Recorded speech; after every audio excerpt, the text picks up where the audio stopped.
আসসালামু আলাইকুম, কেবল হাল। একটা সময় ছিল যখন রিয়েলমির কোনো ফোনের সাথে স্যামসাং অথবা শাওমির কোনো ফোনের কম্প্যারিজন ভিডিও করতাম আমরা।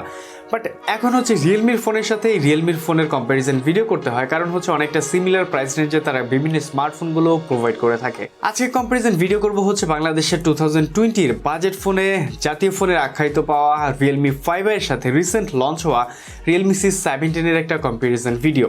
তো আজকে 13,000 টাকা ভার্সেস 16,000 টাকার স্মার্টফোনের দুইটা কম্প্যারিজন করার কারণ রিয়েলমি 5 যা যা অফার করছে, যা 16,000 টাকা বাজেট রেঞ্জের থেকে অনেকটাই বেটার, সাথে আবার উল্টো দিকে C17 যা যা অফার করছে, যা রিয়েলমি 5 থেকে অনেকটা এগিয়ে থাকবে। তো দুইটা ফোনের কম্প্যারিজন করে আপনাদেরকে বলবো দুইটা ফোনের মধ্যে আপনার জন্য কোন ফোনটা বেটার অপশন হবে। তো অ্যাজ ইউজুয়ালি প্রথমেই বলবো, আমাদের চ্যানেলে যদি সাবস্ক্রাইব করা না থাকে প্লিজ সাবস্ক্রাইব করে বেল আইকনটি প্রেস করে দিবেন। আর অ্যাজ ইউজুয়ালি সাথে আছে আমি Shovan. So let's begin the show.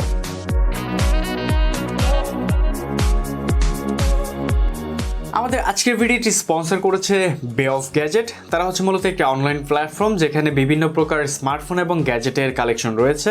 আর তাদের লোকেশনটি সাভার নবীনগরে। তো আপনাদের যে কোনো প্রকার গ্যাজেট বা স্মার্টফোনের জন্য যোগাযোগ করতে পারেন তাদের সাথে।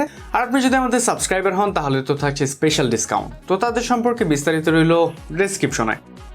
তো আপনারা অ্যাজ ইউজুয়ালি জানেন আমরা 6টা জিনিসের উপর বেস করে আমাদের কম্প্যারিজন ভিডিওগুলো করি। তো আজকে শুরু করব ফার্স্ট থেকেই, মানে ডিজাইন এবং বিল কোয়ালিটি। তো প্রথমে বলতে চাই রিয়েলমি C17 দিয়েই। এই ফোনটি ডিজাইন এবং আউটলুকের ক্ষেত্রে বলা যায় রিয়েলমি একটু ডিফারেন্টলি সাজিয়েছে এই ফোনটিকে।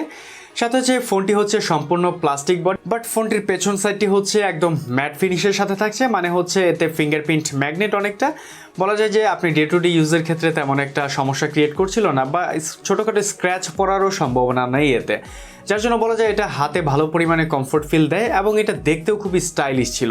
আর এই ফোনটি পাওয়া যাবে দুইটা কালার ভেরিয়েন্টে, যা লেগ গ্রিন এবং নেভি ব্লুতে। অপরদিকে রিয়েলমি 5 বিল কোয়ালিটি ছিল যথেষ্ট রকমের প্রিমিয়াম, মানে এই ফোনটাও অনেকটা ম্যাট ফিনিশের সাথে থাকছে এবং সম্পূর্ণ ফোনটি থাকছে প্লাস্টিক বিলের। তবে রিয়েলমি 5 রিয়েলমি ট্রিপিক্যাল একটি সিরিজ ছিল যেখানে বলা যায় সেম ডিজাইনের আমরা প্রচুর পরিমাণ ফোন পেয়েছি, যার জন্য বলা যায় এই ডিজাইনটা অনেকের কাছে পছন্দনীয় না। যার জন্য বলবো ডিজাইনের ক্ষেত্রে এদিকে C17টা এগিয়ে থাকবে এবং এটা অনেকটা ম্যাট ফিনিশ, মানে এটাও অনেকটা ইউজিংয়ের ক্ষেত্রে অনেকটা স্যাটিসফাইড থাকবেন আপনি। বোথ ফোনেরই বাটন প্লেসমেন্ট একদম সিমিলার ছিল, বাট C17 ছিল ইউএসবি টাইপ সি পোর্ট, যেখানে 5i পাচ্ছি আমরা মাইক্রো ইউএসবি পোর্ট। তো এখানে একটা ডাউনগ্রেডেড রয়েছে। দুইটা ফোনের রিয়ার সাইডেই থাকছে ফিজিক্যাল ফিঙ্গারপ্রিন্ট স্ক্যানার, আর এই স্ক্যানারগুলো অনেকটাই ফাস্ট ছিল, সাথে অনেকটা অ্যাকুরেট ছিল। এবার যদি ডিজাইন, লুক এবং বিল কোয়ালিটির কথা বলি তাহলে বলবো রিয়েলমি C17 যেহেতু আপগ্রেডেড ভেরিয়েন্ট তার জন্যই এইটা একটু এগিয়ে থাকছে। তো এবার চলে আসছি নাম্বার 2, মানে দুইটা ফোনের ডিসপ্লে সেকশনে। দুইটা ফোনের ডিসপ্লে একদমই সিমিলার ছিল বলা যায়। দুইটা ফোনে ইউজ করা হয়েছে 6.5 ইঞ্চির একটি IPS ডিসপ্লে, যার রেজুলেশন 720p। আর বোথ ফোনের পিপিআই ডেন্সিটি 270, সাথে দুইটা ফোনেরই কর্নিং গরিলা গ্লাস ইউজ করা হয়েছে, কিন্তু কোন ভার্সন সেটা ছিল আনস্পেসিফাইড। তো সেক্ষেত্রে বলতে গেলে দুইটা ফোনের ডিসপ্লে কোয়ালিটি ছিল অনেকটাই ভালো এবং একদম সিমিলার ছিল দুইটা। তবে অপরদিকে C17 কি সেলিং ফিচার যেহেতু ছিল 90 হার্টজের ডিসপ্লে প্যানেল, যার জন্য বলবো এই ডিসপ্লেটি ছিল খুবই স্মুথ। সাথে ডে টু ডে ইউজিং এর ক্ষেত্রে খুবই স্মুথ পারফরমেন্স পাবেন, মানে একদম 90 হার্টজের স্মুথে একদম উড়ে যাবেন বলা যায়। তো দুইটা ফোনের ডিসপ্লে কোয়ালিটির কথা বলতে গেলে মোটামুটি ভালো পারফর্ম করছে, একদম ভালো বলা যাবে না যেহেতু 720p রেজুলেশন রয়েছে এতে। তো সেজন্য বলবো ডে টু ডে ইউজিং এর ক্ষেত্রে তেমন কোনো সমস্যা ফেস করবেন না হয়তোবা। আর সাথে 5i যেহেতু থাকছে নচ ডিসপ্লে, অপরদিকে C17 থাকছে পাঞ্চ হোল, যার জন্য ওভারঅল ডিসপ্লে কোয়ালিটির কথা যদি আমি বলি 90 হার্টজ প্লাস পাঞ্চ হোল, সেক্ষেত্রে অবভিয়াসলি C17টা এক ধাপ এগিয়ে থাকবে 5i থেকে। তবে চলে আসছি নাম্বার 3, যা দুইটা ফোনের হার্ডওয়্যার সেকশনে। রিয়েলমি 5 ইউজ করা হয়েছে স্ন্যাপড্রাগন 665 একটি প্রসেসর, যা এই বাজেট রেঞ্জে বলা যায় অলমোস্ট কিং। অপরদিকে রিয়েলমি C17 ইউজ করা হয়েছে স্ন্যাপড্রাগন 460 একটি প্রসেসর, যা 11 থ্রেডেবল, যার জন্য বলবো এই বাজেট রেঞ্জে এই চিপসেটটা একটু ডাউনগ্রেড। তো র্যাম রমের ক্ষেত্রে বলতে গেলে 5i 464GB ভেরিয়েন্টে পাওয়া যাবে এবং অপরদিকে একটু অ্যাডভান্টেজ পাচ্ছি C17 যেখানে 6GB র্যামের সাথে 128GB স্টোরেজ ভেরিয়েন্ট থাকছে এই অপশনটিতে। তাছাড়া বলা যায় সিপিইউ এবং জিপিইউ অনেকটা সিমিলার ছিল এবং সাথে রিয়েলমি 5 এর 665 Antutu বেঞ্চমার্ক স্কোর করতে পেরেছে 1,63,000-এর মতো। অপরদিকে C17 460-তে পারফর্ম করতে পেরেছে 1,46,000-এর মতো। মানে বলা যায় পাবজি গেমিং পারফরমেন্স আমি অনেকটা স্মুথ পারফর্ম পেয়েছি, মানে এই বাজেট রেঞ্জে বলা যায় টুকটাক ল্যাগ বা ফ্রেম ড্রপ ছাড়া তেমন কোনো মেজর ইস্যুর দেখা আমি পাইনি। অপরদিকে C17-এও ছিল গেম প্লে খুবই ভালো, বাট এইটা 5i থেকেও একটু ল্যাগ বা ফ্রেম ড্রপের পরিমাণটা একটু বেশি পাচ্ছিলাম, যার জন্য বলবো ওভারঅল যদি আমি গেমিং পারফরমেন্সের কথা বলতে চাই, অবভিয়াসলি এখানে Realme 5iটা বেটার পারফর্ম করবে। তবে সেক্ষেত্রে বলতে চাই লং টাইম ইউজিংয়ের ক্ষেত্রে অবভিয়াসলি 665টা ইউজ করা বেটার চয়েস হবে। দুইটা ফোনের ওএস একদম সিমিলার ছিল, যা হচ্ছে Realme UI 1.0 ছিল, সাথে হচ্ছে এটা পাওয়ার করছিল Android 10, যার জন্য বলবো ইউজিং এক্সপিরিয়েন্সের দিকে দুইটা ফোন একদম সিমিলারই। তো চলে আসলাম নাম্বার 4, যা হচ্ছে দুইটা ফোনের ব্যাটারি সেগমেন্টে। দুইটা ফোনের একদম সিমিলার ব্যাটারি ইউজ করা হয়েছে 5000 mAh লিথিয়াম পলিমার ব্যাটারি, যা বলা যায় আপনার ডে টু ডে ইউজিংয়ের ক্ষেত্রে প্রায় 1.5 থেকে 2 দিনের মতো সার্ভাইভ করতে পারে, এবং হেভি ইউজের ক্ষেত্রে বলা যায় একদম 7 আওয়ার্স প্লাস এটা সার্ভাইভ করতে পারে।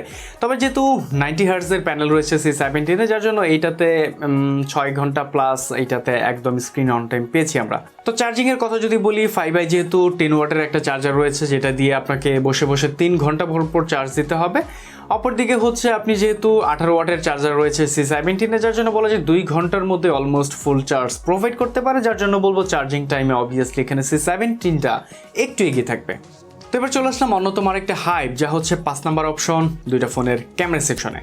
দুইটা ফোনে বলা যায় একদম 99% সিমিলার ক্যামেরা সেগমেন্ট ইউজ করা হয়েছে, শুধুমাত্র 5i পাচ্ছি 12 মেগাপিক্সেলের একটি প্রাইমারি শুটার, অন্যদিকে C17-এ পাচ্ছি 13 মেগাপিক্সেলের একটি প্রাইমারি শুটার। তাছাড়া দুইটা ফোনে কোয়াড ক্যামেরা সেটআপ ইউজ করা হয়েছে, যার 8 মেগাপিক্সেল হচ্ছে ultra wide, 2 megapixel depth sensor এবং 2 মেগাপিক্সেলের ম্যাক্রো লেন্স থাকছে ফোনগুলোতে।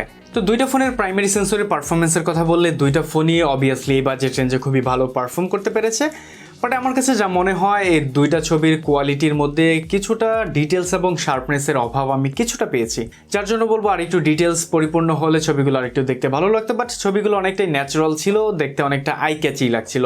তো দুইটা ফোনই যেহেতু একদম কাছাকাছি সেন্সর ইউজ করা হয়েছে, সেজন্য বলা যায় দুইটা ফোনই একদমই ভালো পারফর্ম করেছে এবং দুইটা ফোনই অ্যাভারেজ। সাথে হচ্ছে দুইটাতেই আলট্রা ওয়াইড সেন্সর পাচ্ছি, যেখানে হচ্ছে 190 ডিগ্রি পর্যন্ত এরিয়া কভার করতে পারে, যার জন্য বলা যায় আলট্রা ওয়াইড সেন্সরও ভালোই পেয়েছি, যা অনেকটা রিয়ার ক্যামেরার ছবিগুলোর মতোই লাগে। আর সাথে বলা যায় দুইটা ফোনের ডেপথ সেন্সর এবং ম্যাক্রো লেন্স মোটামুটি অ্যাভারেজ পারফর্ম করেছে, তবে দুইটা ফোনের একটারও ম্যাক্রো লেন্স আমার কাছে ভালো লাগেনি। বোথ ফোনে ইউজ করা হয়েছে 8 মেগাপিক্সেলের সেলফি ক্যামেরা। দুইটা ফোনে হচ্ছে এআই মোড যদি আপনি অন করে ছবি তুলেন, যার জন্য বলা যায় ছবির দিকে একদমই তাকানো যাবে না, বাট এআই মোড অফ করে যদি আপনি ছবি তুলেন, সেক্ষেত্রে বলবো দুইটা ফোনের ছবির কোয়ালিটি মোটামুটি ভালো। তবে কেন জানো আমার কাছে 5i এর ছবিগুলো একটু ডিটেলস এবং শার্পনেসের পরিমাণটা একটু বেশি পাচ্ছিলাম C17 থেকে। তো ওভারঅল যদি বলতে চাই সেলফি এবং প্রাইমারি সেন্সরের ক্ষেত্রে অবভিয়াসলি এখানে 5i একটু বেটার পারফর্ম করেছে, সেখানে বলবো যেহেতু চিপসেটটা একটু বেটার, যার জন্য বলবো ইমেজ অপটিমাইজ একটু ভালো করতে পেরেছে, যার জন্য ছবির কোয়ালিটি আলটিমেট আমি 5i একটু এগিয়ে রাখবো। তো এবার চলে আসলাম নাম্বার 6 এবং সবচেয়ে ইম্পর্টেন্ট পার্ট, যা হচ্ছে ফোনটির প্রাইসিং এবং ফাইনাল ওপিনিয়ন নিয়ে। Realme 5i হচ্ছে বাংলাদেশে অফিসিয়ালি 13,000 টাকা লঞ্চ করা হয়েছে, অপরদিকে C17 কিছুদিন আগে লঞ্চ করা হয়েছে, যার প্রাইসিং হচ্ছে 16,000 টাকা। একটা স্মার্টফোনের ব্রেইন বা মাথায় বলা যায় তার পারফরমেন্সের পরেই হচ্ছে আমরা স্মার্টফোনগুলোর বিভিন্ন দিক নিয়ে আলোচনা করি। তো এবার বলা যাক Realme 5i কি বেশি এবং কম পাচ্ছি আমরা।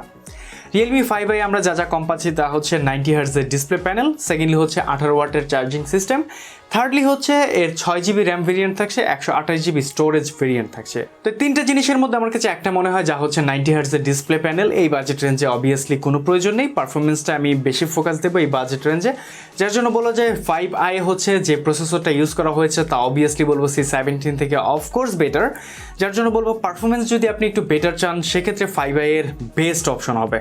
তবে যদি দুইটা ফোন নিয়ে শর্টলি আমার কিছু মতামত রাখতে চাই, তা হচ্ছে 90 হার্টজের ডিসপ্লে প্যানেল ছাড়া দুইটা ফোনের ডিসপ্লে একদমই সিমিলার ছিল, ক্যামেরা পারফরমেন্স সিমিলার, বিল কোয়ালিটি দুইটা ফোনের অনেকটা কাছাকাছি বলা যায়, সাথে হচ্ছে ব্যাটারি পারফরমেন্সও একদমই সিমিলার।